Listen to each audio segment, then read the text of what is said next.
पाउचेद युमफम ओइबा मरुओइबा पाउ खरा अपडेट तौजरी जिरीबाम की मोलबुंगदा ड्यूटी ताबा पुलिस कांस्टेबल अमना पुलिस सब इंस्पेक्टर अमा नोंमैना कापतुना हाटख्रे जिरीबाम डिस्ट्रिक्ट की मनुंग चन्ना मोलबुंग हारिबा खुल असिदा लैरिबा मैतै खुंजा सिंग ngak senbagi thabak tawriba police team asida yauriba BDF personnel amana mangonda issue tawba 303 rifle na kapadagi police sub inspector ama laikhidre nongmai kapagi thawdo asi ngasi ayu pung 10 minute 10 rom taba matamda thokibani police constable asina nongmai na kapadagi laikhidraba police sub inspector asigi maming MD Chajan chahi nipal kowi apokpagi ming laikhidraba ibocha kowi yaripok tapokpidagini mahakpu nongmaina kapliba police constable adugi mamingna akoijam Bikram chahi 35 apokpa akoijam Dhananjoy kawi naharu pangong makhongdagini hairi mahaki constable number 191503 ni pausi asina phangba paugi matung inna Jiribam mobung khulda ngak senabagi damak laikidraba police SI asina lusingduna police constable amadi BDF personnel sing punna miyoi 12 muk laibani adubu matang suti longna khibadagi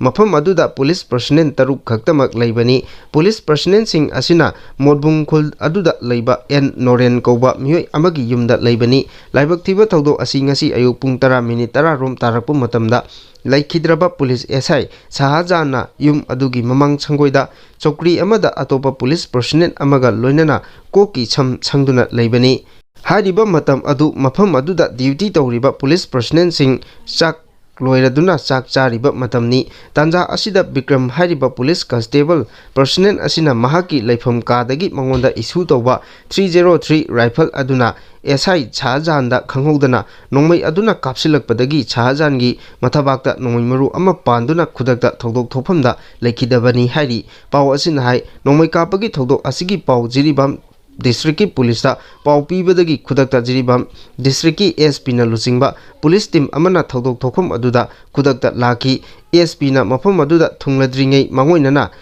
SI Chahajanbu nongmaina kaptuna hatliba police constable adubu phaduna makhut tubungna duna mafam aduda thamki hairi SP na lusingba police team adu hek thodok thopamda thunglabaga asiba hakchang Jiribam hospital da puduna thamjinkhre mi hatliba police constable personnel Bikram phaduna hojik Jiribam police station da lairi hairi pause asida thokpa pau asina phangwa paugi matung innadi nongmaina kapadagi laikhidraba SI Chahajan amadi mahakpu nongmaina kaptuna hatkiba police constable Bikram anigi marakta thoidongna nungainadaba karisu laite tobutabu police constable asi pung 13 yu thaktuna leiba miyoi amani mahak matam chadana yu thakpa asi togunu haiduna laikhidraba SI asina matam pumbada mahakpu afaba lambida laknaba poktak pibadi laikhi police constable Bikram asi yu ka hena thakpadagi mari leinaba psychiatric doctor da layeng chathakibasu laikre masina maram oiduna haujiksu koki laina leiba miyoi amagum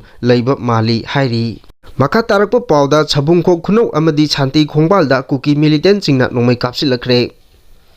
kuki militant singna nongmai amadi bom toina kapsinduna landarakpham oiriba lamlai kendra gi yangang police station ki manung channa leiriba maitei kul chabungkho khunau amadi chanti khongbal ani gi lonaba maphamda kuki militant singna nongmai round khara kapsinduna landarakre hari chabungkho khunau gi praja singdagi pangba paugi matung inna ngarang numidang pung 10 minute 10 rom taba matamda kuki militant singna khulingduna leiriba chawgram toichin chingthaktagi chabungkho khunau amadi chanti khongbal khul ani lonabada nongmai round ohum kapsilaki masigi matung kuki militant sing aduna ngasi ahing nongalamdai pung ohum makhai rom taba matamda nongmai round ohum rom amukasu kapsilaki hari nongmai kapsilakpa aduda mafam aduda ngak senbagi thabak tawriba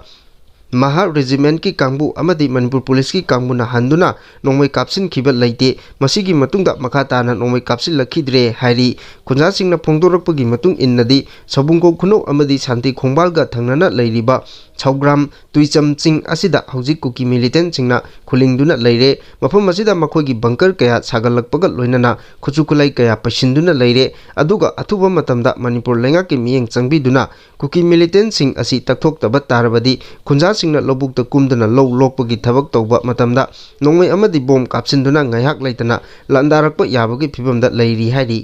makha tarakpa pauda BJP da amuk hanna changba natraga changdaba haibasi party gi high command loba filemna oigani Bijoy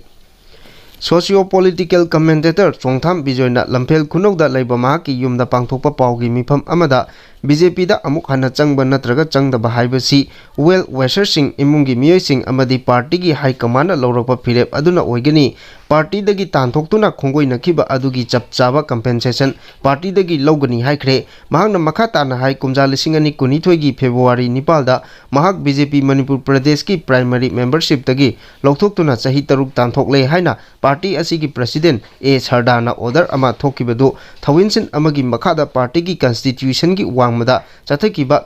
disciplinary action amani primary membership tagi miyoi ama tanthokpa haibasi procedure amagi makhada tawgadaba thabakni adubu procedure pumnamak adubu kanthoklaga ngammi haibagi matagumna chathakiba thawong adu director gi thawongni lebak asi democracy chatpa judiciary system leiba lebak amani ngasidi makhoina chathakiba aranba thawong adu courtna chanaba yaroi haina hokiba October 13 da order phawba thokre athubo matamda court ki certify order copy adu India gi prime minister BJP gi national president party asigi north east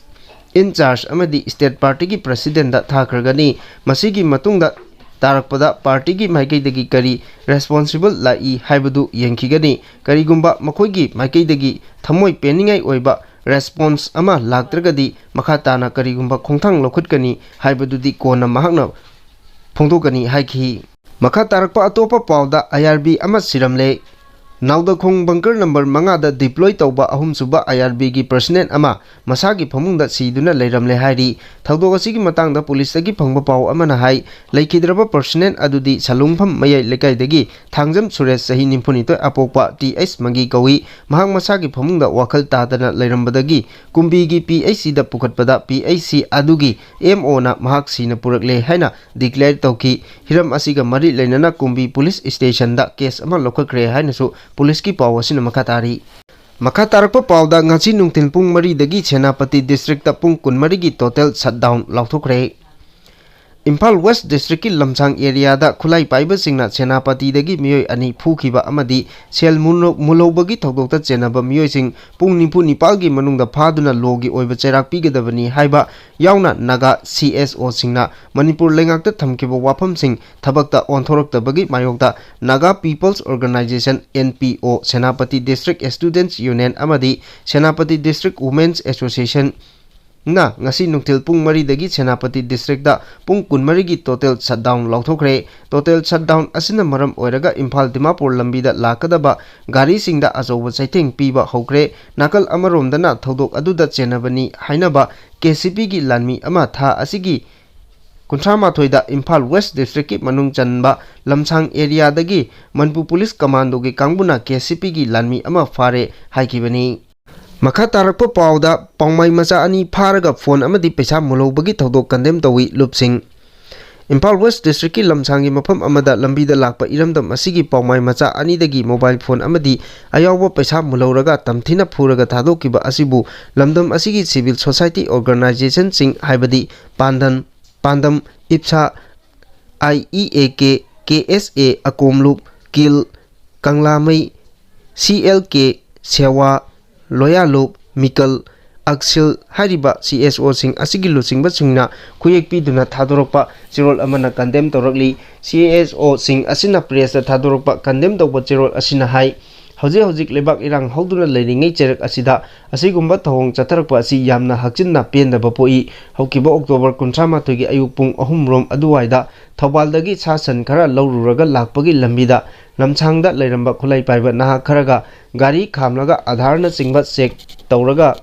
makhoi manipuri macha ngaktani haiba khanglaba phawba mobile munba amadi rupa 10,000 fine oina lawraga matungda masada yawba sel munobada natana tamthina phuraga thadorokpa asi lebak irang hena chawthoknaba sinbani haina lawroidabagi maram leite kadom khulendagi P Rangau Blackson Paumai amadi Riang Khulendagi Dalau paumai anibu tamthina phurakpa taraina lode iramdam asida leiminariba akhoi masel amata oina pullaga chinkuki narco terrorist singa lanthangnagadaba tanja asida yalomi oiriba akhoi maselgi marakta amu thugaina batsilloidabani hairi cherol asina makhata na hai social media da thadorokpa photo da miyamna ure paudam kaya su tare masi kadai phawba achummano haibudu athuba matamda mari leinaba singna thigat piraga matungda tawdanaba akanba warak watem mathautai lup ama semba thomi masing yamnaba khomba aruba natte adubu mawong maril tana chana kangon ngakna chatpa haibasi araiba thabak amadi natte lup amada yauriba thomi singbu yachan laktuna section na thamba haibasi yamna maru oiba lucingba oiba singi thaudangni lengakna pumnamaksi laksinnaba security measure lawrakpadagi akhoi pumba waminagani khangminasi chinkuki narco terrorist sing laksinbada sijinagadaba khulai sing aduna akhoi michamda onchinduna aikoida aki akang chingnaraglabadi miyamgi thajaba manglakani yegnaba amagum urakani masi akhoi pumbagi mangjaba natana karisu oiroi miyamna lauri Manipuri Tangkul, Manipuri Kabui, Manipuri Paumai, Manipuri Mau, Amadi, Chinkuki Nataba, Kanglup Puruk Pumba, Akhoi Amatani, Haina, Masigi Onat Tainabadana, Wakan Tadaba, Mui Karana, Kuta, Kulai, Paire, Haiduna, Puba Chaiba, Hatpa, Tupa, Chataraklabadi, Miyamgi Yagnabani, Haina, Laurakani, Tungda Asigumba Pamdaba, Togdok, Togdanaba, Akan Macherak Pihosi, Chindana Idea, Manipurgi Wakalon, Kanna Lauraga, Toktorak Padana, Tabak. Toktorakpa thabakna mifam mipun phuba chaiba hatpa tupa romda changsilaklabadi karamna pulakani khanthaba chummi achumba lambi chatsi akhoi maselgi marakta yaikhai thingaiba pina gumsi hairi makha tarakpa pauda hu chenba chengum ngari charubadagi miyoi 12 lakanakre Churachandpur district ki saikota ngari charubani haiba miyoi 10 lakanakre ngari charuba miyoi 10 adu over 5 amasung wakhal tadana lektharakpana chingba torokpadagi Churachandpur district hospital da pukatuna laikanakibani hospital asida pukatuna laikanariba singi manungda khul asidagi liyangnai sahi 85 mapuroiba ngamthang lamkhonai sahi 30 mapuroiba manglem ngamthang sahi humudra nonglen Sahi Kuntra Apokpa Haulet Nonglei Kim Sahi Nipumatoi Apokpa Holet Nongmin Sahi Kuntra Nipan Mahaki Mama Holen Sahi Humpu Mapuroiba Kuleka Paugulun Sahi Kun Apokpa Hemkholet ni Amaromda Huchenba Chengum Charuba Ukrul District Laibi Lungsang Village dagi miyoi ani Assam Rifles na kanbak ngamkre Huchenba Chengum Charubadagi imung manunggi miyoi singna AR gi kemta Pukalakibani, Lakanakibani, Hari.